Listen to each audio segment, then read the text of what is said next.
Halo, selamat malam Mbak Pipit. Halo Rian, malam. Gimana nih kabarnya? Kita lama nggak berjumpa ya. Terakhir berjumpa kapan nih Mbak?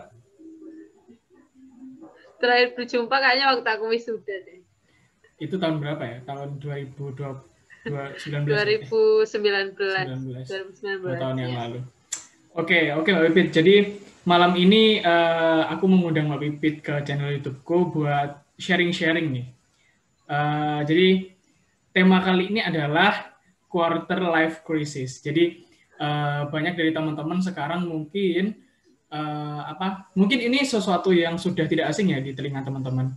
Makanya aku pengen pengen tahu nih pandangan apa sih sebenarnya quarter life crisis menurut Mbak Pipit yang sekarang lagi melanjutkan S2 gitu. Nah, sekarang kesibukannya apa Mbak selain S2?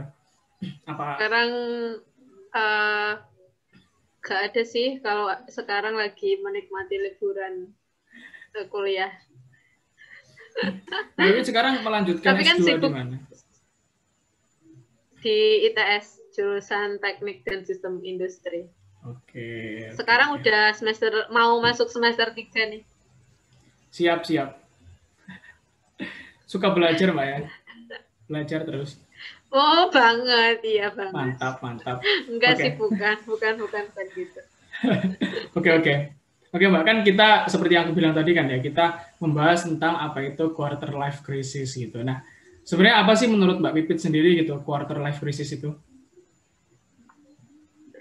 Kalau menurutku kan quarter ya, kata yang aku pernah dengar sama aku baca sih, kalau quarter life crisis itu usia di mana kita itu menghadapi krisis gitulah intinya. Hmm. Biasanya kisaran umurnya itu di 25 tahun gitu. Lagi galau-galaunya untuk menatap masa depan gitu. Tapi sepengetahuanku itu quarter life crisis itu untuk setiap orang itu beda. Maksudnya ada yang di umur 25, ada yang di 23, bahkan ada yang di umur 19 gitu, tergantung siapa yang menghadapi gitu. Oke. Nah, tadi kan apa ya istilahnya? Uh, masa di mana hidup ini tuh sepertinya terlalu sulit untuk dijalani gitu. Nah, sebenarnya gimana sih Mbak seseorang itu, Asik. gimana sih menurut Mbak Pipit seseorang itu bisa memahami bahwa kalau dia tuh sebenarnya sekarang lagi di fase itu gitu? Ini kalau dari pengalamanku ya, Hmm. kalau dari aku sih yang pertama tentuin dulu tujuan hidup ke depannya itu mau gimana. Itu sih yang pertama.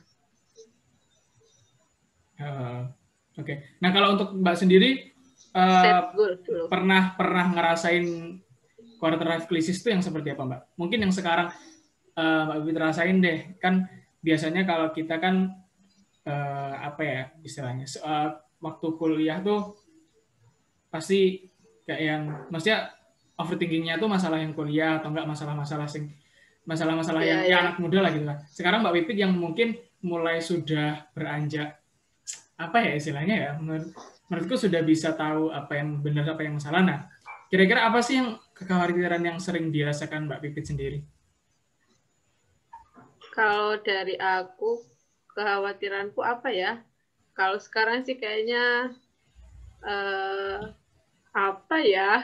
Kekhawatirannya bingung mau jawabnya. Mungkin dari eh, finansial masa depan yang pertama, kekhawatiran pertama. Hmm. Takutnya di masa depan aku tidak bisa hidup seenak sekarang. Gitu. Oke.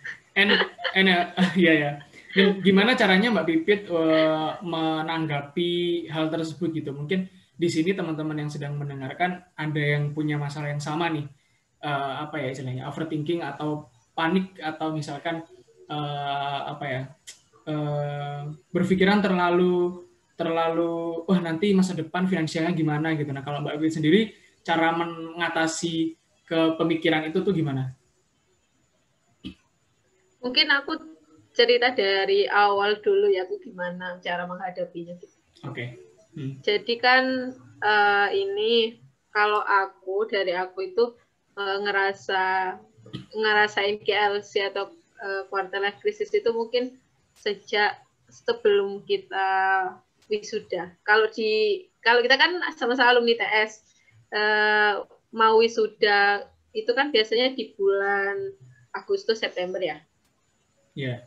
Nah, itu tuh mulainya. Soalnya ini kan aku kan S1-nya dapat beasiswa dari Kemenak.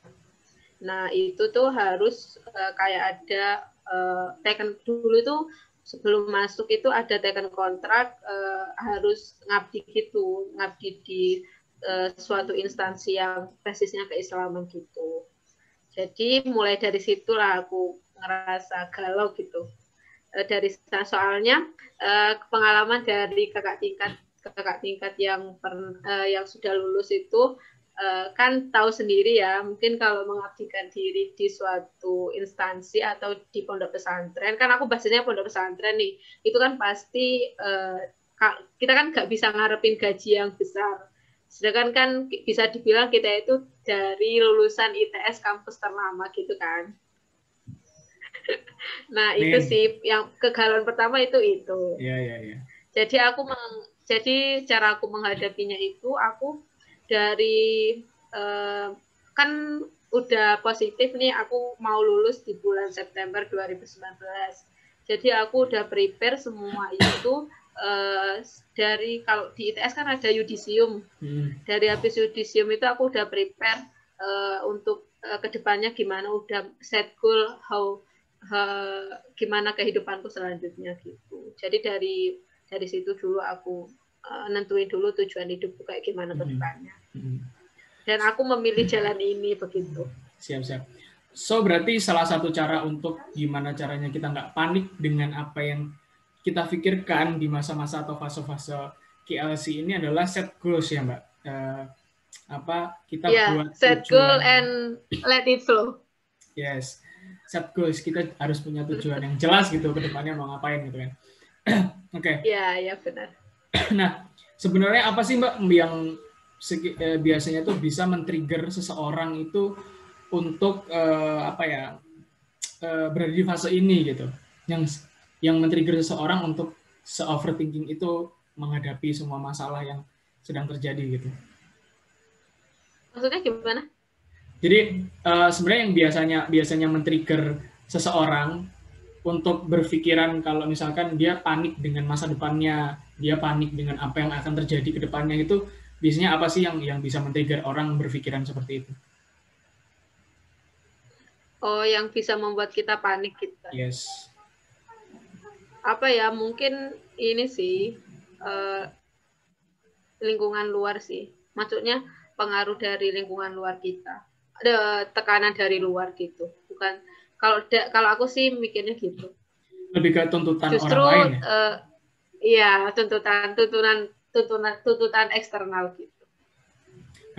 Kadang orang lain tuh sebenarnya juga nggak tahu kita tuh sebenarnya seperti apa, tapi kadang emang susah ya Mbak untuk tidak mendengarkan, maksudnya gimana? Kita hidup bersama kan, bersosial, tapi ketika kita harus tidak berusaha untuk menutup berusaha untuk menutup mulut orang-orang tuh nggak bisa gitu. Kita hanya bisa menutup telinga kita sendiri kan. Iya, mungkin kalau dari aku sih ini ya kan banyak tuh sekarang di YouTube atau di Instagram. Kalau aku justru dari sini belajar cara hidup minimalis sih. Maksudnya kita less clothes, less contact gitu-gitulah intinya.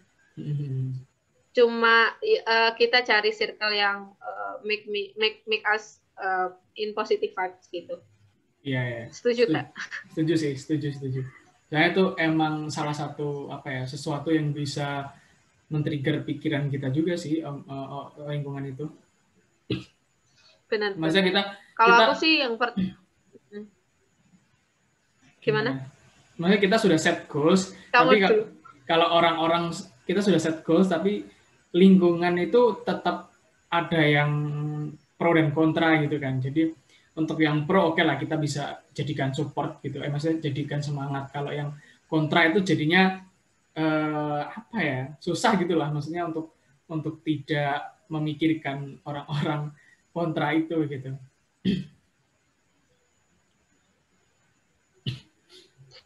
Iya, justru di sini aku banyak belajar dari keilmuan di jurusanku sendiri sih, cara menghadapi KLC itu. Contohnya gimana, Pak? Soalnya contohnya itu di jurusanku kan ada nih, gimana cara kita kan aku kan background-nya teknik industri. Yeah. Di teknik industri itu kan belajar bagaimana bagaimana menjadi seorang bos di sebuah perusahaan kan. Yes. Nah dari situ tuh aku bisa belajar. Yang pertama itu kita harus set goal tujuannya kita akan apa. Terus set direction itu kalau di perusahaan kan visi misi. Kalau kita mungkin ya visi misi dari diri kita itu apa. Yang terakhir itu bisa kita direct business atau langsung apa sih output yang bisa kita hasilkan dari set goal sama set direction yang sudah kita lakukan gitu. Mantap. Berarti memang sudah punya bekal lah ya Mbak untuk menghadapi si KLC ini gitu. Quarter life crisis ini. Iya sih, bekalnya juga belajar dari pengalaman teman-teman yang di circle yang sama gitu. Makanya sebisa mungkin cari circle yang ngasih kita positif vibes. Kalau aku sih gitu. Oke. Benar sih, setuju Mbak. Oke Mbak. Nah, terus ini Mbak, kan aku pernah dengar nih, Mas, pasti Mbak Pipi juga pernah dengar banyak orang yang bilang, misalkan ada beberapa orang yang sedang dalam fase KLC, terus dia benar-benar terpuruk gitu. Dia lagi masa-masa down sekali gitu. Terus jadinya pokoknya istilah down lah. Nah, terus ada yang bilang kalau misalkan kurang ibadah kayak atau misalkan kurang mendekatkan diri pada yang di atas gitu. Nah, tentang hal tersebut atau opini tersebut tuh menurut Mbak Pipit seperti apa? Kalau aku sih menanggapi opini, maksudnya ini kalau di masa sekarang itu kita bisa semakin jauh dari Tuhan gitu atau gimana? Ini maksudnya ketika orang ada masalah terus dianggapnya tuh dia kayak jauh dari Tuhan tuh menurut Mbak Pipi itu gimana? Apakah benar orang yang apakah benar yang dapat masalah tuh ya gitu? Gak semua sih, justru kebanyakan mungkin cara orang menanggapi krisis itu kan beda-beda pasti kan. Aku kurang setuju sih sama pendapat itu. Justru mungkin ada orang yang di masa-masa ini justru malah sangat mendekatkan diri kepada yang di atas gitu. Iya. Tapi mungkin yang salah itu kalau dia terlalu mendekatkan diri, tapi ikhtiarnya atau usahanya untuk mendapatkan apa yang dia inginkan kurang. Gitu. Kita harus seimbang untuk di masa-masa, soalnya kan usia kita ini usia produktif kan, dari usia bisa dibilang usia 23 sampai 30 itu usia produktif seseorang untuk menentukan masa depannya itu akan seperti apa gitu. Oke. Berarti memang iya sih kalau aku juga menganggapnya itu salah gitu loh, maksudnya bukan berarti ketika kita dapat masalah terus kita dianggap nggak deket sama Tuhan. Oke, mungkin some people iya, tapi nggak semuanya gitu. Bahkan ketika kita dekat pun kita bisa kok punya itu. Maksudnya nggak ada relation yang langsung gitu loh yang membuat setiap orang punya masalah pasti nggak dekat gitu. Itu sih. Iya. Nah, kalau dari Mbak Pipit sendiri nih, kan tadi Mbak Pipit pernah ngerasain KLC gitu kan. Pernah melewati fase KLC itu. Nah, ada nggak positif impact dari fase KLC ini, Mbak?